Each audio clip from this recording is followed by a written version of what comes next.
शिक्षक कर्मचारी ही भ्रष्टाचारी है। इस देश का माननीय, इस देश का मुख्यमंत्री, इस देश का प्रधानमंत्री, मुख्यमंत्री, हम किसी पार्टी की बात नहीं कर रहा हूं।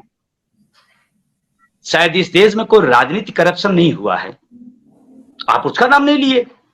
आप तो एक पर्टिकुलर पे आप आकर टिके हुए हैं।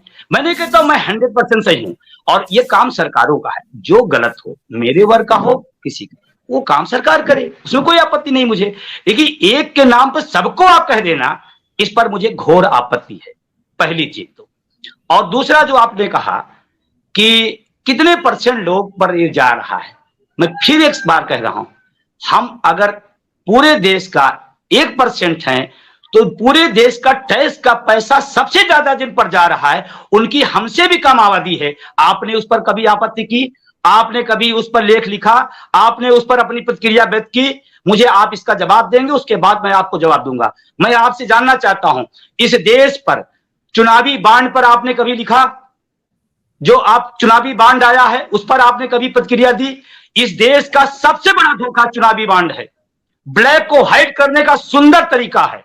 आप बताइए उस पर, आप मुझे, आप उस पर प्रतिक्रिया नहीं दे पाएंगे, आप उस पर नहीं बोल पाएंगे। इसी देश में सबसे ज्यादा पैसा चुनाव में खर्चा होता है।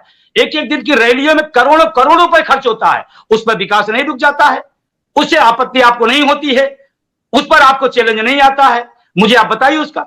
दूसरा सवाल आपसे कहना चाहता हूं, मैं आप पे एक गंभीर सवाल उठा रहा हूं।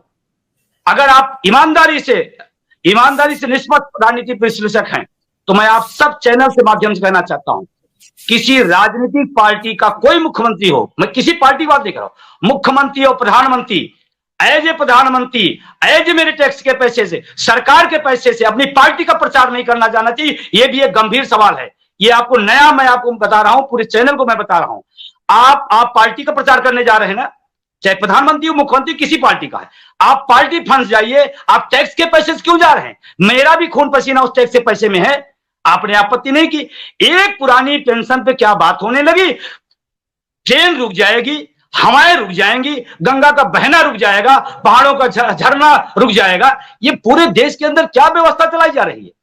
और तब जब हम पहले आजादी के समय से व्यवस्था को काम गए, आज हम दुनिया की बड़ी आर्थिक महाशक्ति की तरफ बढ़ रहे हैं। हम जब आर्थिक महाशक्ति हो रहे हैं, तो हमारे लोगों की सुविधाओं में कटौती क्यों हो रही है? अगर सही है तो क्यों हो रही है? दूसरा सवाल आपसे मैं करना चाहता हूं, क्योंकि आपने पूरी दिशा को ही बदल दिया। आज तो विषय दूसरा था, लेकिन आपने उसको दूसरे ढंग से मोड़ दिया। आपने इस बात को, शायद आपने एनपीएस का अध्ययन नहीं किया है, मैं बहुत जिम्मेदारी से कह रहा हूं, बिल्कुल अध्ययन नहीं है, जीरो।